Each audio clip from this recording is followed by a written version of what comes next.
किसी राज्य में एक राजा रहता था। उसके शासनकाल में सभी कुछ बहुत अच्छा था, सभी लोग सुख समृद्ध थे।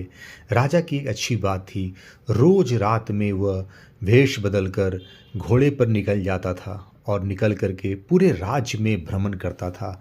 देखता था कि सब लोग ठीक ठाक तो हैं कि नहीं है, कहीं कोई गड़बड़ तो नहीं है।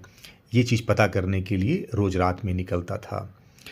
तो एक रात जब वो निकल रहा था घोड़े पे, तो जब भ्रमण कर रहा था तो देखा कि एक नदी है, नदी के तट पर एक आदमी है, रेत छान रहा है। तो राजा देखा, फिर आगे बढ़ गया वो, थोड़ी देर उसको वॉच किया, फिर आगे बढ़ गया। अगले दिन फिर उसकी नज़र पड़ी, फिर वो रेत छान रहा था। ऐसे काफ़ी दिनों तक राजा उसको नोटिस करता रहा और देखता रहा कि ये ऐसा क्यों कर रहा है।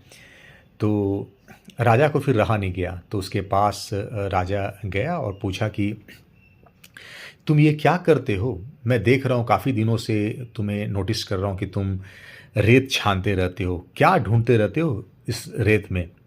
तो बोलता है कि रेत में ना छोटे छोटे कण होते हैं चांदी के, वो मिल जाते हैं।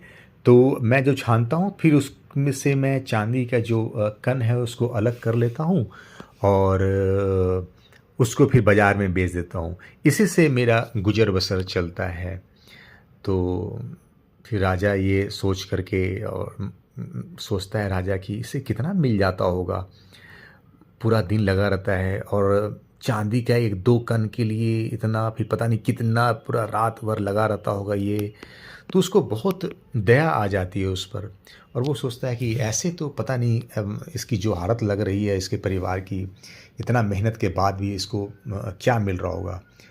तो उसने एक तरकीब सोचा कि मैं इसकी हेल्प करता हूँ। और उसके सोने के बाजू बंद थे जो कलाई में वो पहनता था, काफ़ी उसमें महंगा सा था, उसमें जवाहरात वगैरह जड़े हुए थे।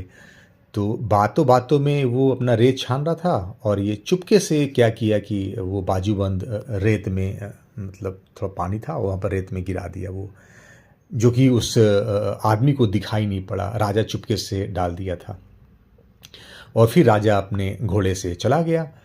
और जब राजा चला गया तो राजा जब अपने महल पहुंचा और वहाँ लेटा हुआ था तो राजा मन ही मन सोच रहा था कि उस आदमी का दुख दूर हो गया होगा, उसको बाजूबंद मिल गया होगा छान रहा होगा तो, और फिर वो अगले दिन जाके बेचेगा, उसको अच्छा पैसा मिल जाएगा। अब वो काम वो बिल्कुल नहीं करेगा, सब उसके फैमिली सब बहुत अच्छे से रहेंगे, ऐसा वो सोच रहा था।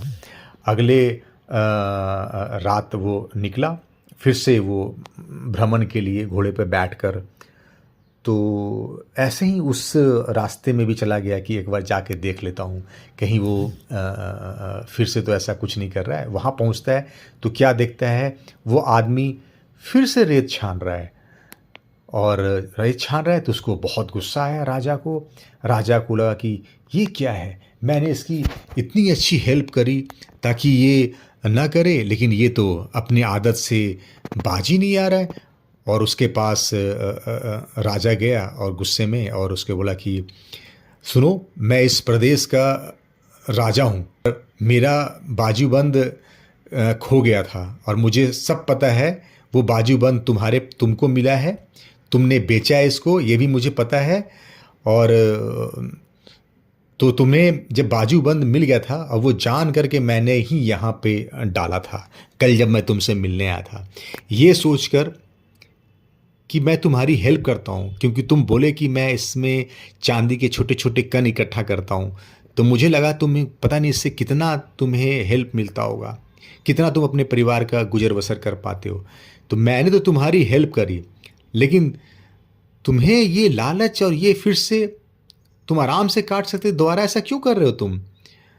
तो वो आदमी बोला कि महाराज, आप सही बोल रहे हैं, कल मुझे बाजूबंद मिला था और वो बहुत कीमती था, लेकिन मैं दोबारा इसलिए यहाँ पर फिर से छान रहा हूँ ताकि इतने दिनों के परिश्रम के बाद मुझे बाजूबंद मिला, तो अब न जाने और क्या क्या मिल सकता है, हो सकता है मेरी किस्मत में और कुछ हो, तो मैं ये छानना क्यों छोड़ूं?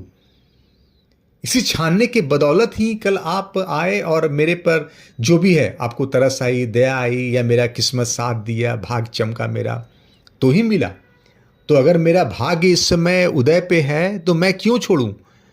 मैं क्यों न लगा रहूं? आज बाजूबंद मिला है, कल हो सकता है कुछ और अच्छा चीज मिले। तो उसकी बात में तो दम तो था।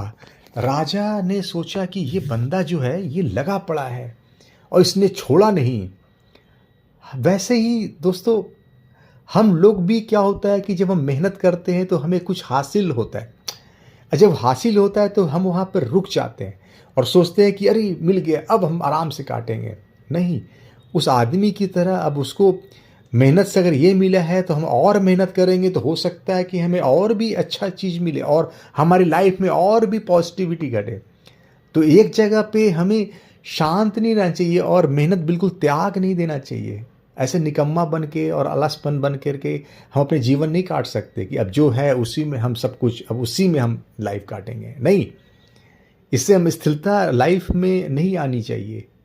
हमें मेहनत उस आदमी की तरह करते जाना चाहिए। पता नहीं और क्या क्या लिखा हुआ है हमारे किस्मत में।